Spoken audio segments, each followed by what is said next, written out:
Okay, ladies and gentlemen, welcome to our weekly Q&A special edition this time. My name is Benji, and today we are joined by Adam and Sarah Linnemann, which is really exciting. Hey, guys. Hello. Oh, I'm going to just say a few quick words and set this up for everyone here. Like I said, this is a special edition. We're joined by the Green Executive team. A little bit about Adam and Sarah. They've run a super successful landscaping business for the last 30 years.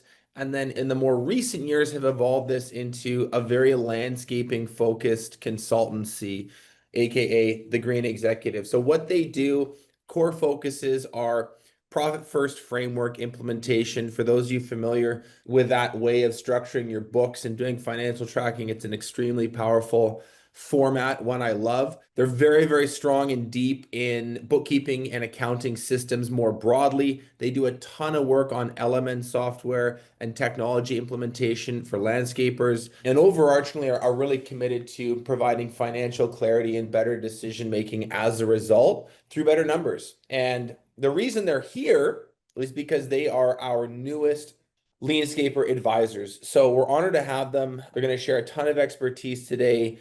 You can ask them whatever you want, but if you're looking for some power zone questions, I think the stuff I just mentioned is a really safe bet. Profit First systems, bookkeeping and accounting, element and technology implementation for your business. So we'll give them a warm kind of digital welcome, and then I'm going to get to some simple housekeeping that I always say at the beginning of these things. So this is a Q&A session. The structure is very simple. It's call and response. You guys ask questions via the Q&A box, and I will ask them to them. They will spend a few minutes longer answering them depending on the complexity of the question, and we just keep following that throughout. As much context as you can provide, the better. So by that, I mean, add a little bit about your business, add a little bit about your challenges, your goals. Tell us, the shape of things in your current situation, your current business environment, and that will help Adam and Sarah answer it with a little bit more clarity. So that would be my ask. And if you guys are ready, you can start loading up the Q&A box right away. Please don't put them in the chat, by the way. Put them in the Q&A. It just makes it a lot easier for me to keep track of them. I lose everything in the chat. They kind of get buried. So Adam and Sarah, are you guys ready to get going? Let's do it. definitely, yes. And I should note that we don't necessarily always agree.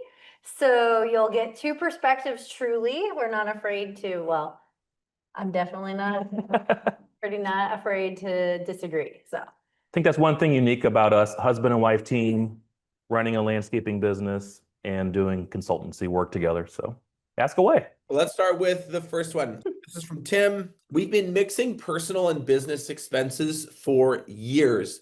What is the fastest, most effective way to separate them now without creating a huge mountain of extra work or triggering a tax mess? I think this is a really common pain point. What are your guys' thoughts on separating personal and business? I'll address that first if you don't mind. Yeah, absolutely. So number one is yay for recognizing that needs to change because it definitely does. Number one, separate that stuff. And the easiest way to do it is get separate accounts, separate credit cards. And literally, if we pull out our wallets right now, you'll probably see cards for personal and cards for different businesses. And you'll see a Sharpie has been taken to those cards. And in big bold, this is the Linnemann Lawn Care and Landscaping card. And this is the Green Executive card. And this is our personal card. So to be very mindful of which card is assigned to which business versus personal, make sure you get that in place first. So you have to have separate personal and business accounts, credit cards, etc. And then be mindful of it whenever you're using those payment methods. So if you're paying for something for the business, do not use your personal card or your personal bank account or debit card. Make sure you use the business one. The technical term is called commingling. So you want to stop commingling your funds. There's no clarity that comes from mixing it all together. If you separate them, you will have greater clarity. And should you ever get in trouble with the IRS or somebody go poking around, you've got a lot of clarity of no, this was business, this was personal. It's very black and white. So I hope that answers your question, but start today. Like today, is this a business expense? It goes on a business method of payment. And then that tracks to the business. Your personal payments and method are not in the business. That's totally separate.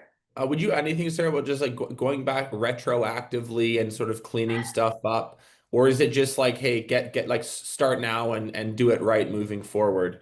I definitely wouldn't go back previous years, especially if your taxes have already been filed.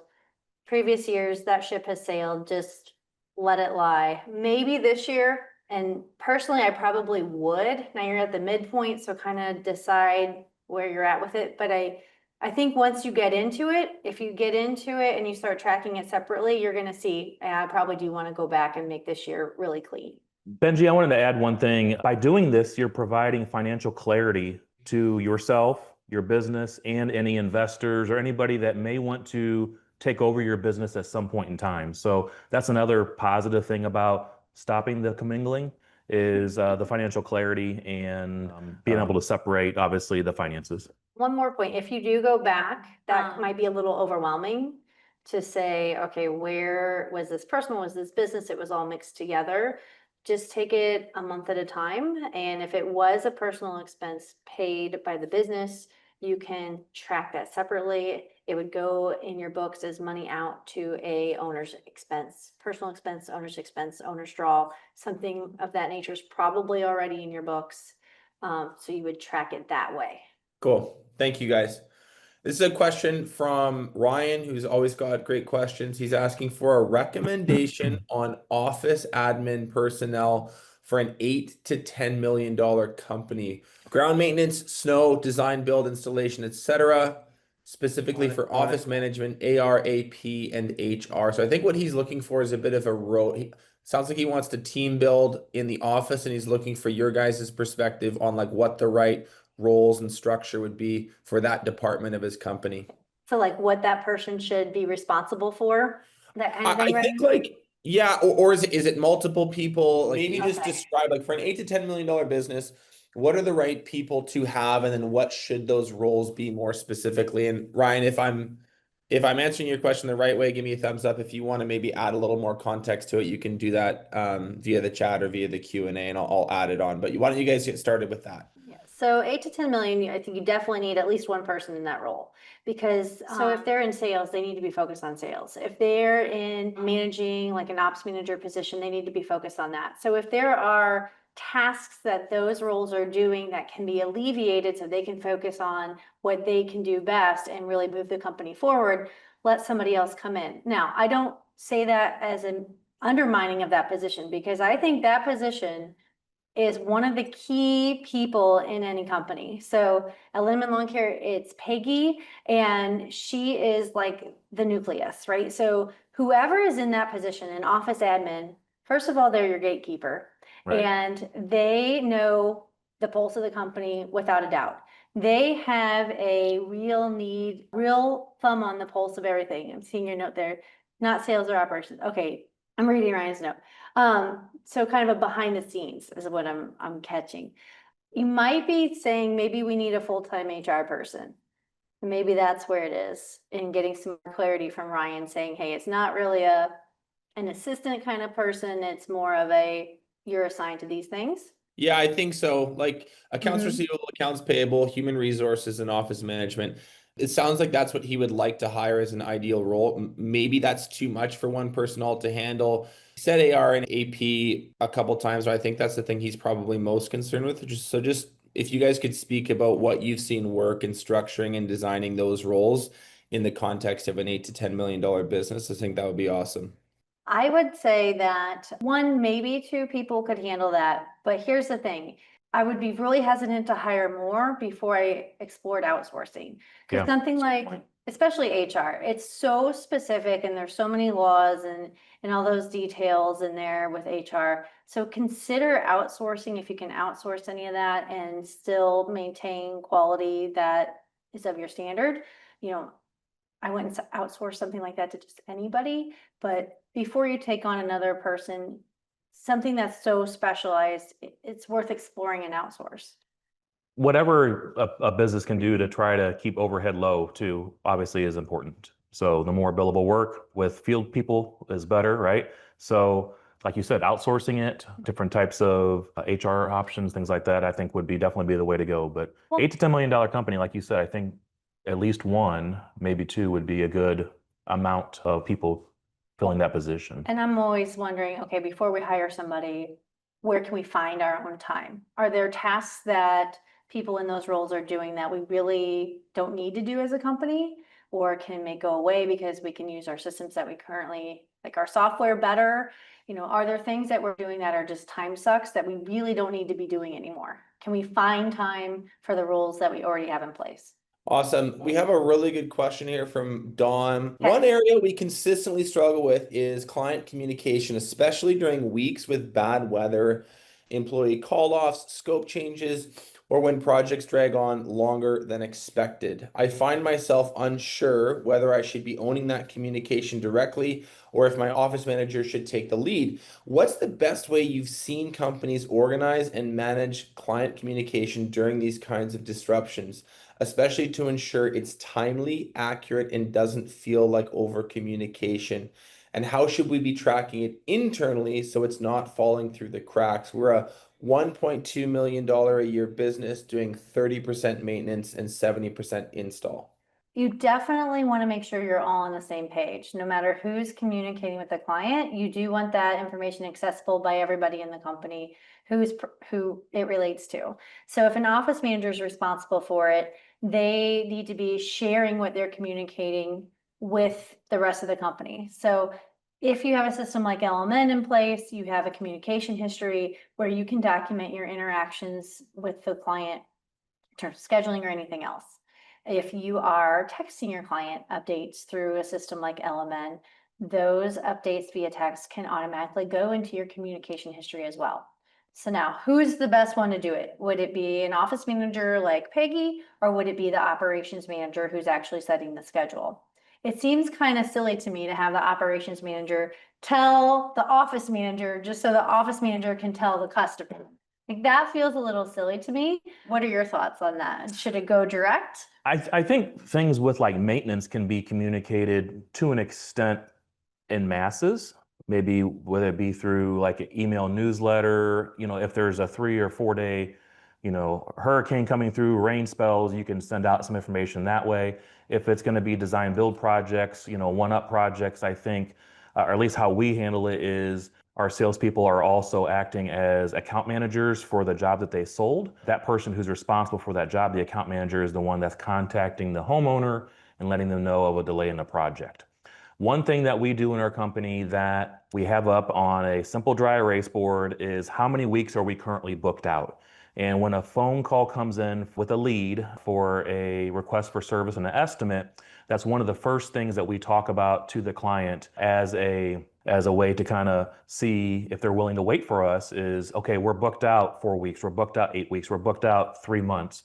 And that gives them a timeline so they understand where we're at with things as well. So when those changes happen, because they always will, you're always going to have changes of scope of work that extend projects or, things like that. I think it is going to be a little bit different for every company. Sometimes it makes the most sense for the ops manager or whoever's doing the scheduling to reach out directly to the client, still document that reach out, whether it's a text that goes in automatically or making a note in the brain of the company like LMN. Or if it's an office manager who's taking that information that they're seeing the movement in the schedule proactively. So it doesn't necessarily have to be an ops manager relaying it to an office manager. If they're going into the schedule and just touching base with everybody, this is what I'm seeing in here, that's possible too. I think it needs to be consistent. I don't think that it's going to work for, hey, some days the office manager is doing it, some days the ops manager is doing it. It has to be consistent. And pick one way, run with it, knowing that it's always adjustable. So, hey, as a company, we think this is going to work the best for us. It's going to be this person, and they're going to document it this way. And then should that not work out exactly how we had hoped, we can tweak it and say, all right, now as a company, we've learned from that. We're going to do it with this person and document it this way and see how that goes. Cool. I really like that last point. I think, Sarah, just to layer on top of that, it's difficult sometimes to be really, really prescriptive with like, it should be this exact person and they need to do it this exact way. I think the shape of every business and market is different, but the one thing that you said that I do think is fundamental is like one person does need to own that. If multiple people own it, then no one does. And so whether that's the office manager in your business or it's the ops manager in your business or it's the owner, or it's someone else entirely, just make that one of the core deliverables of their job description, and it needs to be reinforced really consistently through time. I think this idea that we do it as a team is really naive. Like customer communication is owned by, one person, and that is something that's crystal clear right from the outset when they're onboarded. So There's a reason things get lost when everybody's responsible for it, because like you said, everybody is, nobody is. question from Chris: with the seasonality of our business, what are your best options or suggestions for managing equipment payments through the slow months? Any ideas around leasing or financing setups? So there are some places that will let you heavy load your payments during your busy season. So that's always an option to explore. And I think that lenders, especially if you have a relationship with like a local bank, are more flexible than you realize. There's a lot of negotiation that can happen there. And you could even pay ahead. If it's not a formal, like, hey, your payments are on a 9-month basis instead of 12, you could most likely still pay ahead, and then maybe you don't even have payments over the winter because you've paid ahead that much, which will also be a benefit for your interest as well. Talk to your banker, talk to your lender, see, express to them what you want to do and see if they have options available. They're a resource for sure, a resource that, when you do well, they do well. So continue to work with them. And then I know you're going to say a drip account. A drip account is something that we have helped landscape contractors set up through Profit First, where you are literally taking money and spreading out over a period of time to where you have the money to pay your bills later. It's cash flow management as well. It's important to collect those deposits so you have that money up front, and to be able to have money in certain accounts to pay for these expenses that come up in the wintertime. So whatever you can do to level out your cash coming in is helpful also. So a drip account, to just kind of expand on that, that is, hey, we're in the busy season, we're bringing in more money than the off season. Let's take that money that we're bringing in, all that income, that revenue, and let's earmark it for certain things. And one of those certain things we can earmark it for, in addition to like profit and taxes and subcontractors and all these things, one of those things is an off-season account or a drip account. So you're leveraging that revenue that you're bringing in more of during the season. You make it through the winter. So you can work it backwards. You could say, well, I'm going to need this much money to make it through the winter, and therefore I need to set aside this much money during the months of the busy season to know how much you need to shuttle away for the winter. So literally taking your money and setting it aside so that it is earmarked. You don't want to touch it. You can't go buy something new and shiny. It is reserved for getting through the winter. Awesome. Thank you, guys. There's a question from Shelly about using LMN, specifically the budget tool. She's asking, how accurate does our LMN budget really need to be? Can't we just estimate and tweak it later? I get anxiety just thinking about that, Shelly. So I'm glad you asked that, because it can be a little overwhelming. When you get into LMN and you look at the budget, there's a lot of boxes there to fill out, and it can be overwhelming for sure. Is it better to get it rolling? Yes, it's better to get it rolling than to wait and just stop using the system. It is better to get close and move forward than to not use it, for sure. Now, having said that, can you spare a day? Set aside a day and do what I would say is a top down. Go into that budget, start at the very top, tuck into each place, and really get into the details and do your best to outline it. And here's why. You're not doing it just for LMN. You're doing it for your company as well.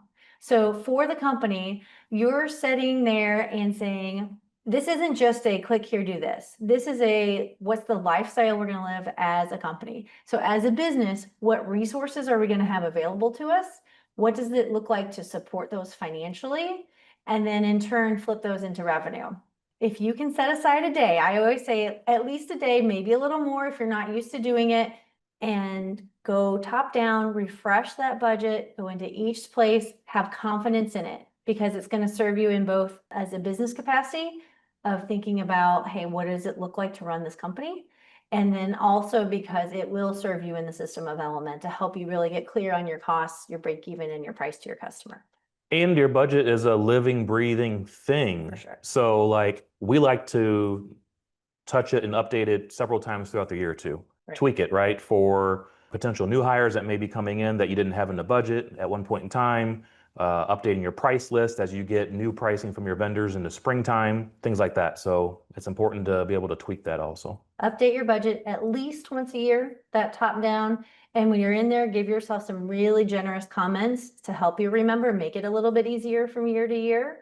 And then the next step after you update your budget is always going to be to update your price list. So if you do a total refresh of your budget, make sure you go refresh your price list. It feels like you already did that because you already updated so much information, but your price list is your costs. So if in your budget, you're paying people more now, you have to go to your price list and update your costs for that labor. We've got a couple follow-up LMN questions that I think we'll just hit now. The first one's from Chase here. To piggyback on that last question, what is the most common mistakes you see landscaping companies make when setting up their LMN/company budget? And what is your recommendation to avoid those mistakes? So I think you really need to dig deep inside of it. And the number one thing I see people miss is they go light on their equipment. So they're missing equipment. And when they get to build estimates, then they realize I don't have this in my price list. And if you don't have it in your price list, you probably don't have it in your budget. So going light on equipment. So if you walk around your yard or look inside your trucks and your trailers, I bet there's more stuff than in your budget for some people. And the other one is the hours. So the labor hours. So a lot of times in labor hours, I'll see, hey, a full-time irrigation tech is scheduled or planning to be on available to the company in my labor section of my budget for 2,080 hours. That's probably not true, because if they work full-time, 40 hours a week times 52 weeks, that's 2,080. But if they're working full-time, they're probably getting some paid time off and they're probably taking vacation. So those hours are not hours we're going to be billing out to customers. So a lot of times we have our inventory of labor hours overstated. And we want to make sure to cover that expense in another place in the budget, but we don't want to overstate our inventory. So those are two. So just getting really clear on what we're looking for in those sections.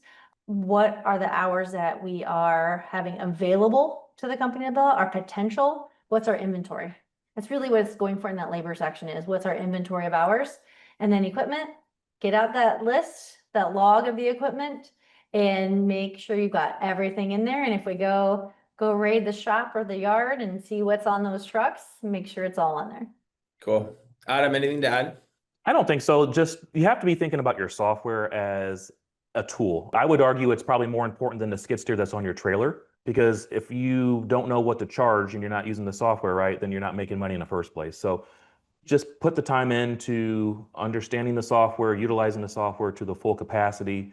And I think that's just so important to emphasize that. I'm trying to think of so Linnemann Lawn Care goes and does their own budget, and then they'll come to the Green Executive Budgeting Workshop and we'll go through it, and sometimes I'll review it. I'm wondering trying to remember what I ding you guys on. I don't remember anymore. Trying to think about what I have you guys correct.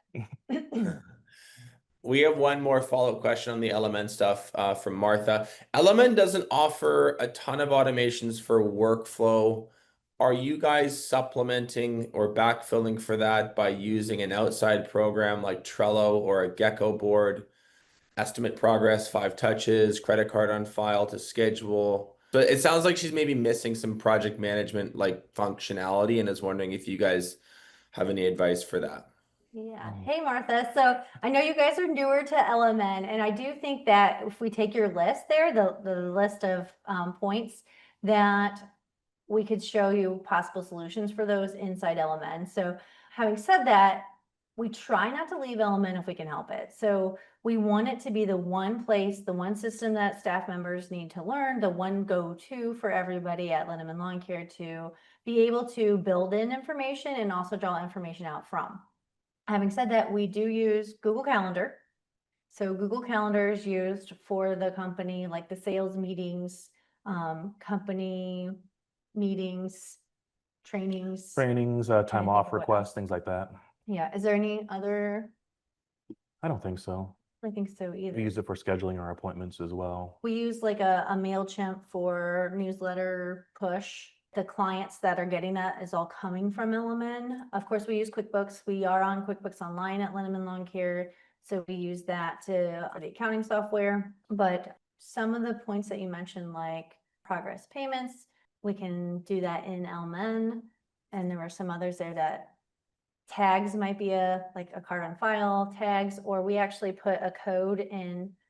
No, we use flags. If we have their card on file to run through QuickBooks Payments, if you're using QuickBooks Payments, you can flag those so that in invoicing who has a card on file. So there's some little things that you can do within LMN that might be I hate to say it, workaround to get to it, or codes in the names, things like that. So there might be some solutions, but we do leave for Google Calendar and Mailchimp, things like that. Question from Jay Jones. What do you guys think about tracking our monthly profit in 2025 versus the same months in 2024? And if we outperform last year, sharing a percentage of that increase with the team. For example, if we make more profit in June of 2025 than we did in June of 2024, we'd earn a bonus based on that growth. Would this motivate you? Would this feel fair? So just kind of a question about the mechanics of a bonus structure. Do you guys think that's a good approach or not? So this is actually something that we don't necessarily agree on. We do an informal profit sharing program with our general manager at Linnemann Lawn Care and Landscaping. And how we do it is we do it based on once a quarter, and we do it based off of the profit of the company. I find it very much easier than tracking a lot of other things to come up with that answer of, okay, how much profit sharing are we actually doing? I like looking at the actual numbers of the P&L on a cash base is what I like to do. Now, Sahra will tell you. That's being lazy and it's not serving you. So we talk a lot about clarity, and we could have clarity in that system. So yes, we agree an employee incentive program is something that can really benefit a company. At the same time, it needs to be a system that they can relate to. So if I work there and I'm getting a bonus just because the company did well, that's great. But how can I play a part in that? How can I drive the next bonus? So I think that is a really key thing in that. Yes, I think incentive programs can revolutionize the thought or the approach in a company. It makes it relevant.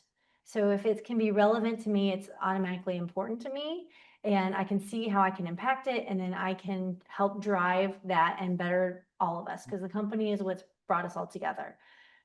So in order for me to know how it relates to me, I have to know what the parameters are. I have to know how I can drive it, how I can be impactful. What's this bonus based on? It needs to be very clear, and it needs to be something that I can see on a routine basis. So what happened is Sahra at Linnemann Lawn Care outlined a program using basics that came from LMN in the first place. So in LMN, there's a forms library, and Mark did a webinar a long time ago and had an outline of a employee incentive program. So we took that, tweaked it a little bit, made it relevant to Linnemann Lawn Care, made the criteria that was important to us, and said, hey, this is what it would have looked like. Had we used this in years past to really gut check it? And then somebody goes rogue and doesn't use it. And the whole thing falls apart. And that's what happened. And so I quit working at Linnemann Lawn Care shortly thereafter, and the rest is history. But I kicked her out. Think what you want. But really, I think if you're able to make an incentive program that's based on profit and make it relatable to each employee of, okay, what's the criteria that your portion of this is based on, and make it something that can help them drive the profit, you're golden. Thank you, guys. A question from Caleb James. What is the most efficient and scalable way to estimate and pay subcontractors in a design and build landscape construction business, especially when using a subcontractor only model? Specifically, how should I structure labor estimates, day rate versus per square foot / linear foot versus by plant or by specific job walkthroughs? And what SOPs should I implement to ensure fast, accurate estimating and payment workflows?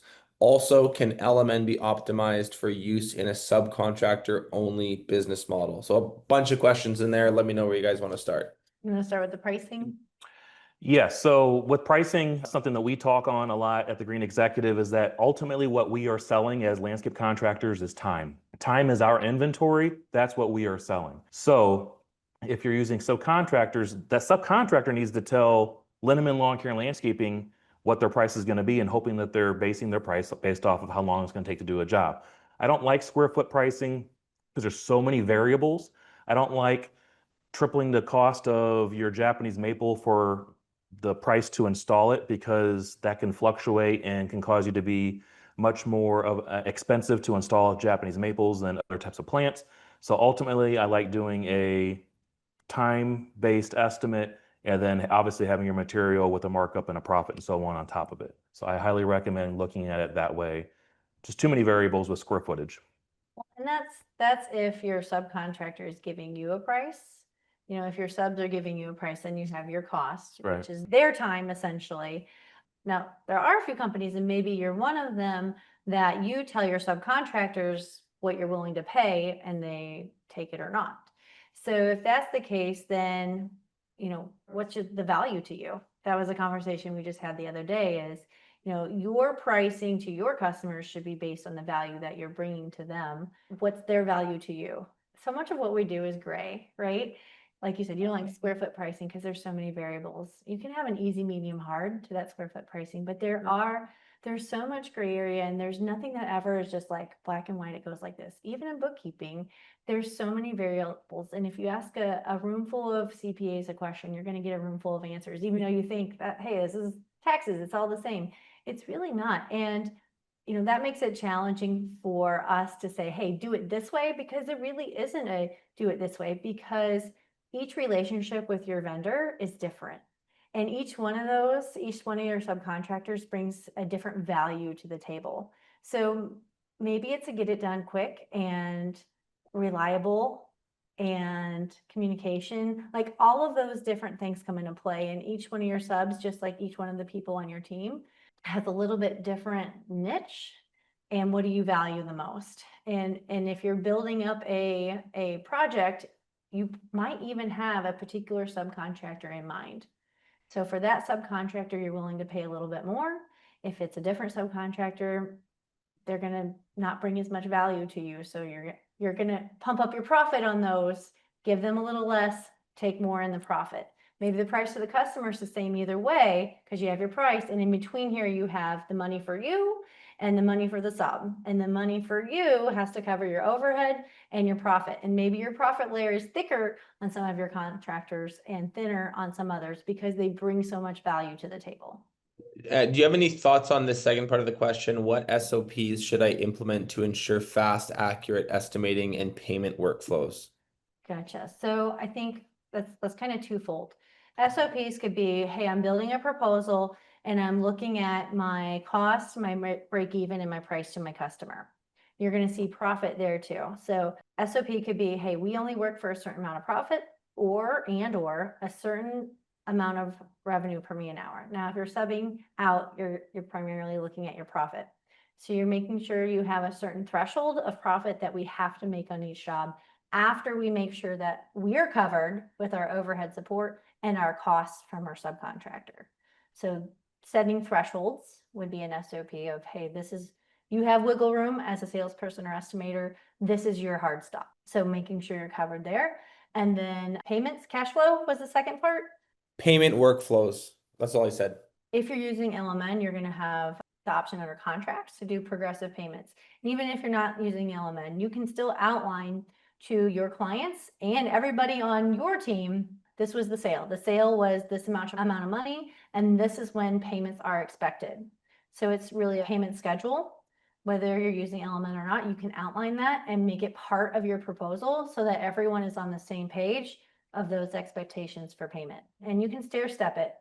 You know, you can front load it. Hey, we need half down. Day one, we're getting this much, and then a very small final payment. We have kind of a follow-up question from something that we spoke about earlier, so we're jumping around a little bit here, but Chase wants clarification. He said, did I just hear you say use QuickBooks Payments? What is the reason someone would use QuickBooks Payments versus LMN Pay so that AR primarily stays inside one ecosystem? I'm not sure I heard that correctly. Can you just go back to that and elaborate for clarity for Chase there, guys? You did hear me say that. And you probably heard me stutter a little bit because at Linnemann Lawn Care, they've used QuickBooks Payments for a while. That's been the practice. When LMN Payments first came out, there were a couple valid reasons why the company didn't switch over. If very early days, it was mid-season when it launched, and then it didn't have all the features that we really utilize, like ACH payments and things like that. Having said that, nowadays, LMN Payments has been improved greatly. And if we were brand new to LMN, I would onboard with LMN Payments for those exact reasons, like you said. Hey, it's one ecosystem. You're invoicing and you're collecting payments all in LMN, pushing that information over still to your QuickBooks because that's your accounting software. So you still need to account for that money in and those payments received in your QuickBooks. Now, Linnemann Lawn Care hasn't transitioned over to LMN Payments for no good reason. Do you have anything No. to add to that? Other than we I hate that 'cause it's not a good answer, but we just have never retrained our clients to transition over. We do have a lot of older clients that don't take to the portal that well. So maybe that's an excuse, but we've just never retrained our clients to do it. We've stuck to it the way it has been. But if I was new, if we were just starting it up, I would definitely do LMN Payments for those reasons you mentioned, Chase. Thank you, guys. Question here from Tony. I am struggling with some debt. Got credit cards, personal loans, bank loans. Some are at pretty high interest rates. What is your guys' approach to strategically paying these down? For example, which debts do I pay down first? Debt snowball, right?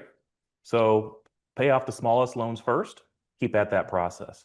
You want to talk a little bit about how we set that up? There's two ways you might think about it. You might say, hey, I want to pay the smallest first and get some momentum going. That's the snowball that Adam's mentioned. Snowball because, hey, it's getting bigger. The amount that you were paying for the smallest one, you take that money and then apply it with your payments to the second smallest one. So your bigger payment, knocking that out faster. And then you're taking the payments you were making towards the first and second ones after those are both paid off and putting all of that to the third one as well.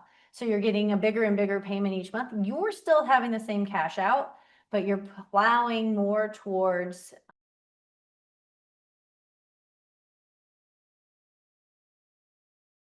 on the principal balance. Now, another thought would be highest interest rates. So you mentioned credit cards, and those probably have a pretty high interest rate. So I'm always a little bit torn, honestly. I like the momentum of the snowball because it's such a good feeling to get those debts paid off.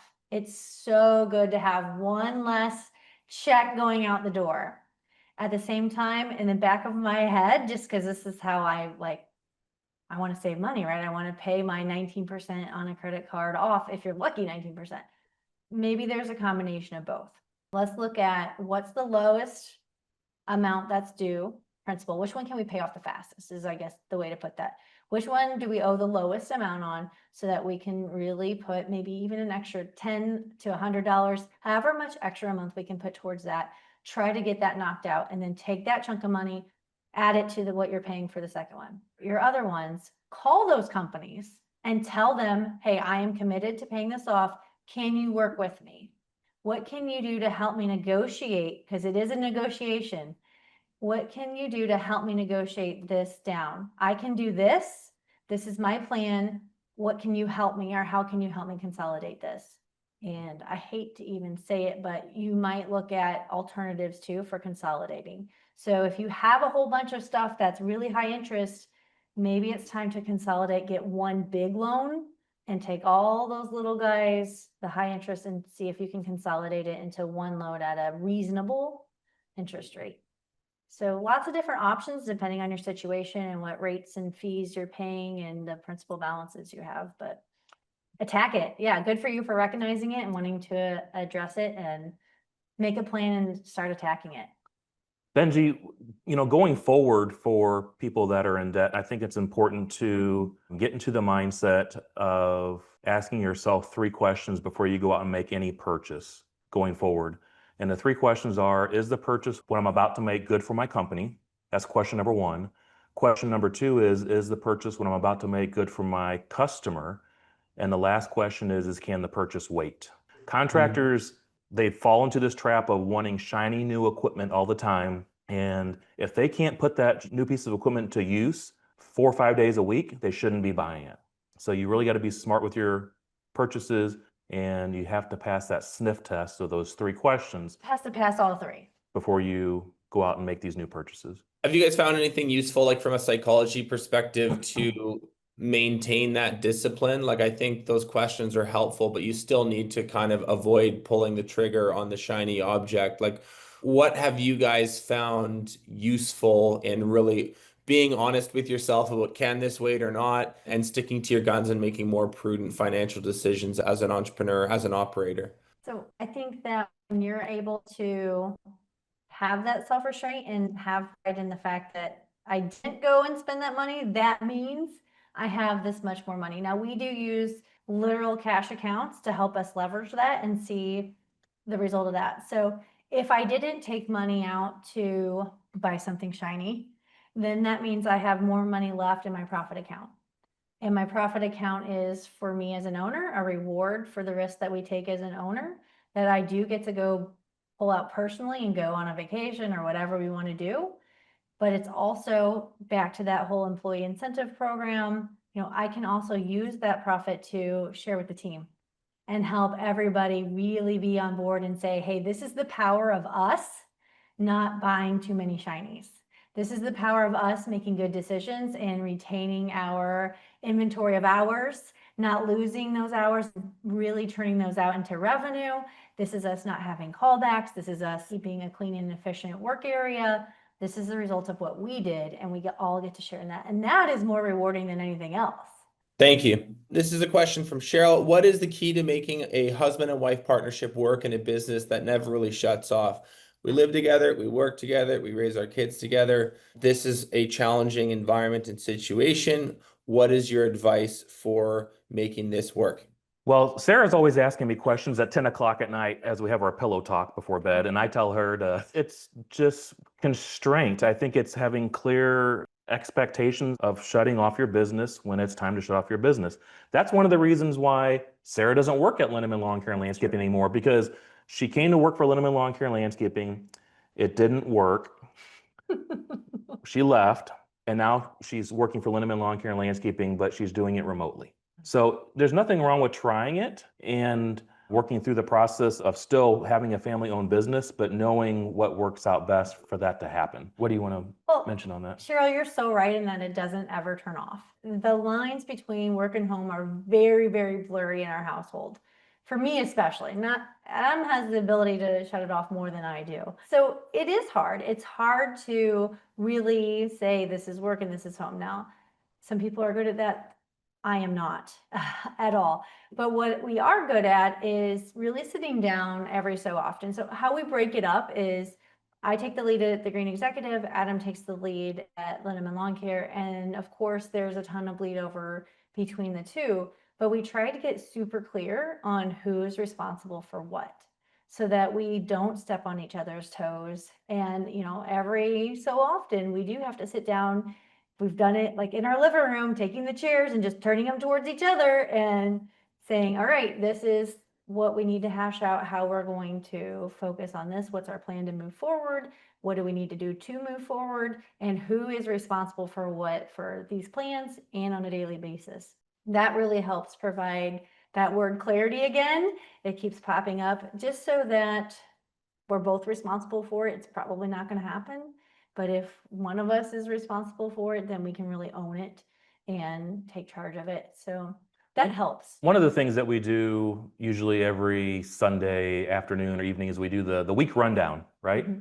And we pull out our iPhones, look at the calendar, see what we have coming up for the week, webinars, to running the kids to different sporting events, to whatever we have going on, and just having that just 10, 15 minutes of mental preparing time of what's coming ahead, I think goes a long way too. Yeah, the work rundown, we call it on Sunday nights, that is helpful. And just getting that game plan together as a family and recognizing that I know he doesn't like to talk about work at night.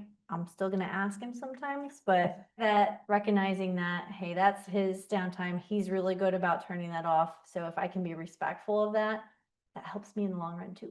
Awesome. Thank you, guys. We will start to wrap this up a little early. I don't see any more questions from anyone. We've prompted a couple of times. I think you've answered pretty much everyone's inquiries and pain points. So very sincere thank you for Adam and Sarah. Really appreciate you guys coming on today and sharing your guys' wisdom and insight. This was an awesome hour with you guys. And thank you for the great questions to the audience as well. Thanks, guys. Take care. All right. Bye. Bye, everybody.